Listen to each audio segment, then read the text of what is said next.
ओम तत्सत। ओम श्री परमात्मने नमः। ओम श्री गुरुवे नमः। कुंभ की बातें सुनकर सर्व त्याग के लिए उद्यत हुए राजा शिखीध्वज द्वारा अपनी सारी उपयोगी वस्तुओं का अग्नि में झोंकना, पुनः देह त्याग के लिए उद्यत हुए राजा को कुंभ द्वारा चित्त त्याग का उपदेश। देवपुत्र के रूप में चूडाला ने कहा, राजर्षि, चूडाला बड़ी नीति निपुण तथा ज्ञेय वस्तु के ज्ञान से संपन्न है। उसने उस समय जिस ज्ञान का उपदेश दिया था उसे आपने क्यों नहीं स्वीकार किया? वह तत्वज्ञानियों में सर्वश्रेष्ठ है तथा जो कुछ कहती और करती है वह सब सत्य ही होता है। अतः आपको उसके कथन का आदर पूर्वक पालन करना उचित था। नरेश्वर, यदि आपने चूडाला के वचन का आदर नहीं किया तो सर्व त्याग का ही पूर्ण रूप से आश्रय क्यों नहीं लिया? राजा शिखीध्वज ने बोले, प्रियवर, मैंने राज्य छोड़ा, घर छोड़ा, धन धान्य संपन्न देश छोड़ा, पत्नी भी त्याग दी, फिर भी आप कहते हैं सर्व त्याग क्यों नहीं किया? इसका क्या कारण है?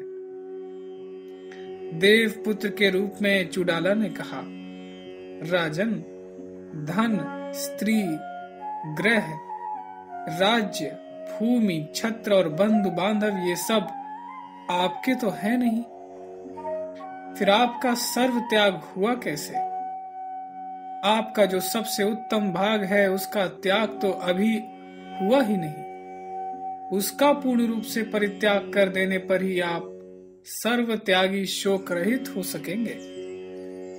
राजा शिखीध्वज बोले, देव, अच्छा, यदि आप ऐसा मानते हैं कि यह सारा राजपाट मेरा नहीं, तो पर्वत, वृक्ष और लताओं से परिपूर्ण यह संपूर्ण वन तो मेरा है ना। मैं इसी का परित्याग कर रहा हूं। कुंभ ने कहा, राजन, यह पर्वत का तट, वन, गर्त, जल और वृक्ष के नीचे की भूमि ये सब आपके तो है नहीं, फिर आपका सर्व त्याग कैसे संपन्न हुआ?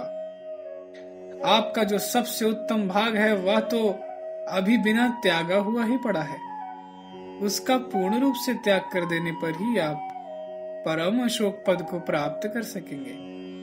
शिखीध्वज बोले, अच्छा, यदि ये वन आदि सारी वस्तुएं मेरी नहीं तो बावली और चबूतरा आदि से युक्त यह मेरा आश्रम ही मेरा सर्वस्व है।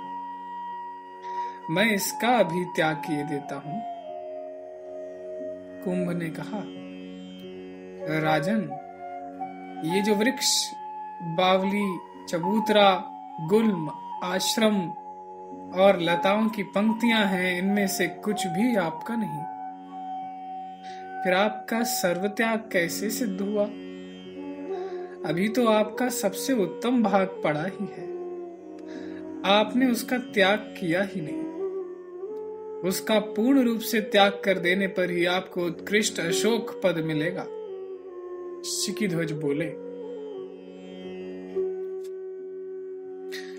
ठीक है, यदि ये सारी वस्तुएं मेरी नहीं तो ये पात्र आदि तथा मृगचर्म, दीवाल और कुटीर आदि ही मेरे सर्वस्व हैं। मैं इन्हीं को छोड़ रहा हूं। श्री वशिष्ठ जी कहते हैं, रघुनंदन, ऐसा कहकर राजा शिखीध्वज ने भांड आदि उन समस्त सामग्रियों को आश्रम से निकालकर एक जगह स्थापित किया। फिर सूखी लकड़ियां इकट्ठी करके अग्नि प्रज्वलित की और उन सभी वस्तुओं को उस आग में डालकर वे पुनः अपने आसन पर बैठ गए। तत्पश्चात उन्होंने अक्षमाला तथा मृगचर्म को भी उसी आग में झोंक दिया और कमंडलु एक श्रोत्री ब्राह्मण को दे दिया। क्योंकि ऐसा नियम है कि अपनी जो उत्तम वस्तु हो उसे या तो किसी महात्मा को दें अथवा अग्नि में जला दें। फिर राजा ने अपनी कोमल चटाई को भी चित्त शुद्धि तथा चेतन ब्रह्म में विश्राम प्राप्ति के लिए उसी धधकती आग में फेंक दिया। फिर कुंभ को संबोधित करके वे बोले, कुंभ, जो वस्तु त्याज्य है उसे सदा शीघ्र से शीघ्र त्याग देना चाहिए। साधो, मैं निष्क्रिय होने के लिए अपनी क्रियोपयोगी सारी वस्तुओं का त्याग कर रहा हूं, क्योंकि अयोग वस्तु को कौन ढोता फिरे। श्री वशिष्ठ जी कहते हैं, राघव, तदनंतर राजा शिखीध्वज ने अपनी सूखी फूस की कुटिया को, जो अपने अज्ञानी मन के मिथ्याभूत संकल्प द्वारा कल्पित थी, जलाकर भस्म कर दिया। उन्मोहनी राजा की बुद्धि समता युक्त हो गई थी और मन उद्वेग रहित हो गया था। अतः उन्होंने वहां जो कुछ भी सामग्री शेष रह गई थी उस सब को क्रमशः जला दिया। यहाँ तक कि उन्होंने प्रसन्नता पूर्वक अपनी लंगोटी और भोजन पात्र तथा भोजन आदि को भी फूंक दिया। जब सूखी लकड़ी के साथ साथ वे बर्तन आदि सारे पदार्थ आग में जल रहे थे, उस समय जिनका देह मात्र शेष रह गया था, वे राजा शिखीध्वज राग रहित हो प्रसन्नता पूर्वक बोले। शिखीध्वज कहने लगे, देव कुमार, आश्चर्य है, चिरकाल के पश्चात आपने अपने ज्ञान उपदेश द्वारा मुझे प्रबुद्ध कर दिया, जिससे अब मैं वस्तु विषयक वासना का परित्याग करके सर्व त्यागी होकर स्थित हूं तथा केवल शुद्ध सुख में संपन्न और ज्ञानवान हो गया हूं, जिसमें ममता संकल्प प्रयुक्त संग्रह कर्म वर्तमान है।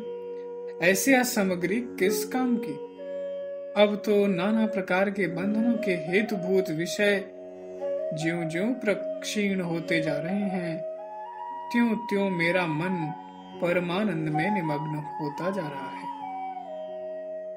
मुझे शांति मिल रही है, मैं परमानंद स्वरूप को प्राप्त हो रहा हूं और विजयी हो रहा हूं। अतः अब मैं पूर्ण सुखी हूं।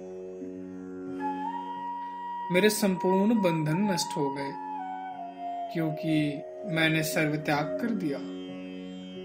देवपुत्र, महान त्याग करने के कारण अब दिशाएं ही मेरे लिए वस्त्र हैं और दिशाएं ही मेरे लिए घर, यहाँ तक कि मैं स्वयं ही दिशाओं के समान स्थित हूँ। अब बताइए और क्या शेष रह गया? कुंभ ने कहा, महाराज शिखीध्वज, अभी भी आपने सभी वस्तुओं का पूर्णतया त्याग नहीं किया, अतः सर्व त्याग जन्य परम आनंद की प्राप्ति का व्यर्थ ही अभिनय मत कीजिए। अपने सर्वोत्तम भाग का तो अभी आपने त्याग किया ही नहीं, जिसके पूर्णतः त्याग करने से ही आपको परम अशोक पद की प्राप्ति हो सकेगी। शिखीध्वज बोले, देवतात्मज, अब तो सर्व त्याग में मेरा यह शरीर, जो रक्त मांसमय तथा इंद्रिय से युक्त है, शेष रह गया है। इसलिए अब मैं पुनः उठकर बिना किसी विघ्न बाधा के शरीर को गड्ढे में गिराकर विनष्ट कर दूंगा और सर्व त्यागी हो जाऊंगा।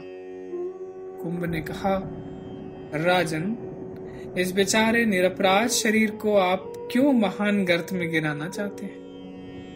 आप तो उस अज्ञानी बैल के सदृश प्रतीत होते हैं, जो कुपित होने पर अपने बछड़े को ही मारता है। यह बेचारा शरीर तो जड़, तुच्छ और मूक आत्मा है, सदा ध्यानस्थ सा बना रहता है। इसने आपका कोई अपराध भी नहीं किया, अतः व्यर्थ ही आप इसका त्याग मत कीजिए। जैसे वायु द्वारा फल आदि का पतन होने पर फलवान वृक्ष का कोई अपराध नहीं माना जाता, उसी प्रकार सुख दुख आदि का अनुभव स्थान होने मात्र से शरीर को अपराध ही नहीं कहा जा सकता। स्पंदनशील वायु ही बलपूर्वक फल, पल्लव और पुष्पों को गिराती है, फिर बेचारे साधु स्वभाव वृक्ष का क्या अपराध। इसी प्रकार साधु शरीर ने साधु आत्मा का कौन सा अपराध किया है। कमल लोचन, साथ ही शरीर का त्याग कर देने पर भी आपका सर्वत्याग निष्फल तो होगा नहीं, निष्पन्न तो होगा नहीं, फिर व्यर्थ ही आप इस निरपराध शरीर को गड्ढे में क्यों फेंक रहे हैं।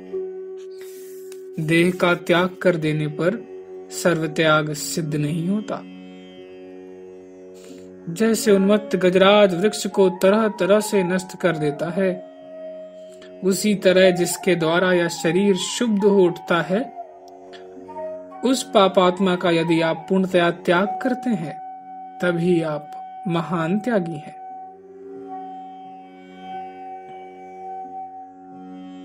भूपते,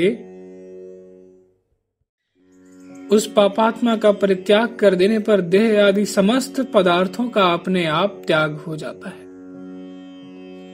यदि उसका त्याग नहीं हुआ तो गर्त में गिरकर नष्ट हुआ भी शरीर उस पापात्मा से बारंबार उत्पन्न होता रहेगा।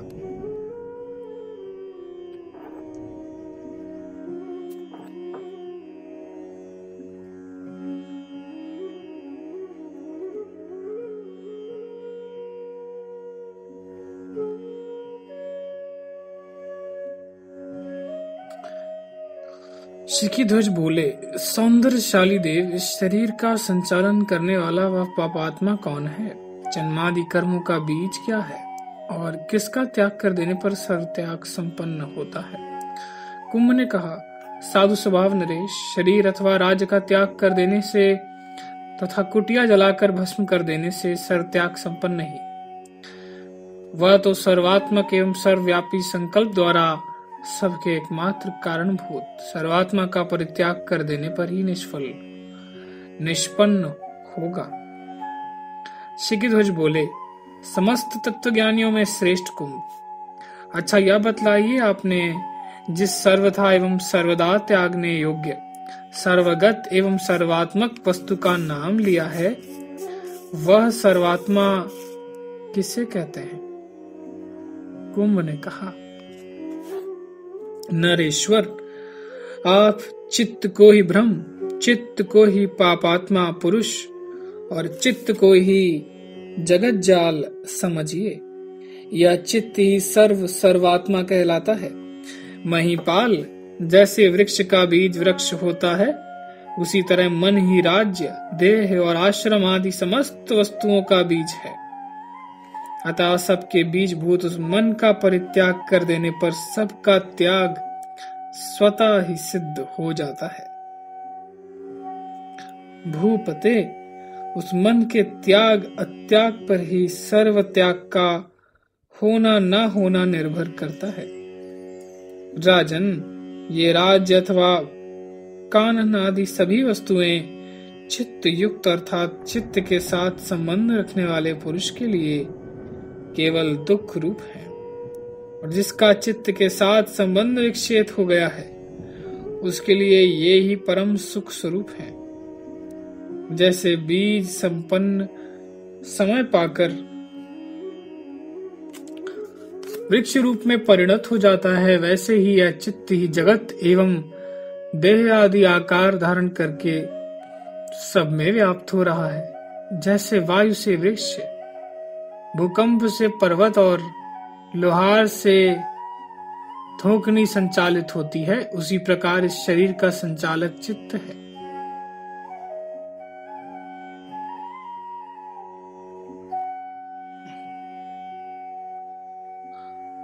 राजन, इस चित्त को आप समस्त प्राणियों के उपभोगों का, जरा मरण और जन्म आदि देह धर्मों का तथा महामुनियों के धर्मों का अटूट खजाना ही समझिए।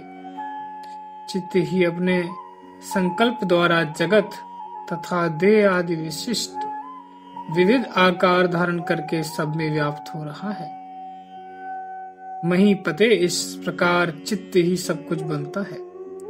अतः उसका त्याग हो जाने पर सारी आदि व्याधियों की सीमा का विनाश करने वाला सर्वत्यागी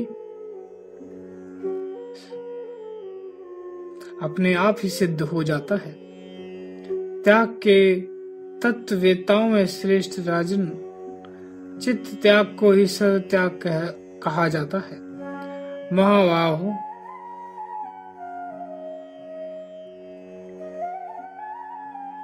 उसके सिद्ध हो जाने पर विज्ञान आनंद घन सत्य वस्तु का अनुभव अपने आप ही अवश्य होता है। चित्त का अभाव होने पर द्वैत अद्वैत आदि सभी भावनाओं का सर्वथा विनाश हो जाता है और एकमात्र शांत निर्मल अनामय परम पद ही शेष रहता है। चित्त को इस संसार रूपी धान का खेत कहा जाता है।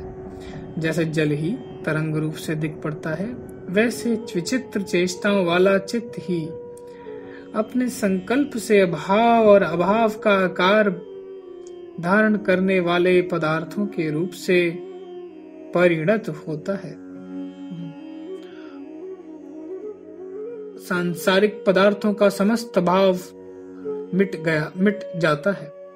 जैसे राज्य आदि समस्त वस्तुओं का त्याग कर देने पर अकेले अवशेष रह जाते हैं, वैसे ही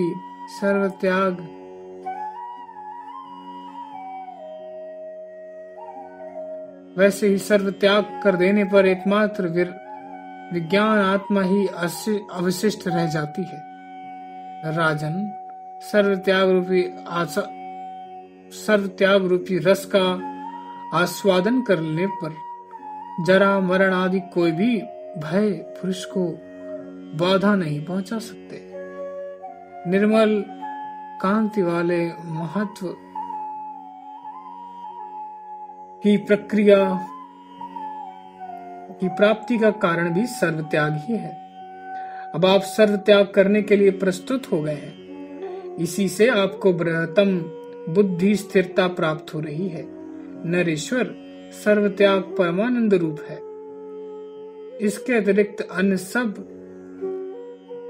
पीड़ाएं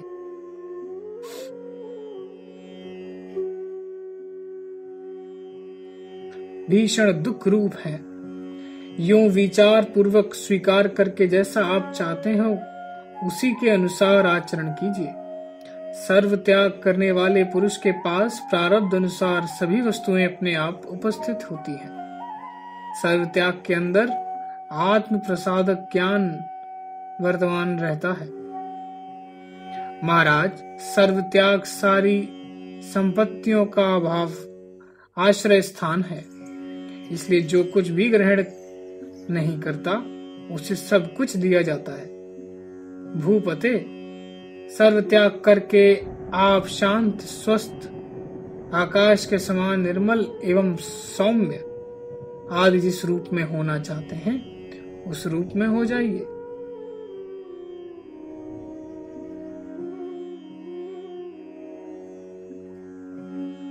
महीपाल, पहले आप सारी वस्तुओं का परित्याग कर दीजिए। तदनंतर जिस मन से उनका त्याग किया है उस मन का भी लय कीजिए। फिर त्याग अभिमान रूपी मल से भी रहित होकर जीवन मुक्त अवस्था में डालिए।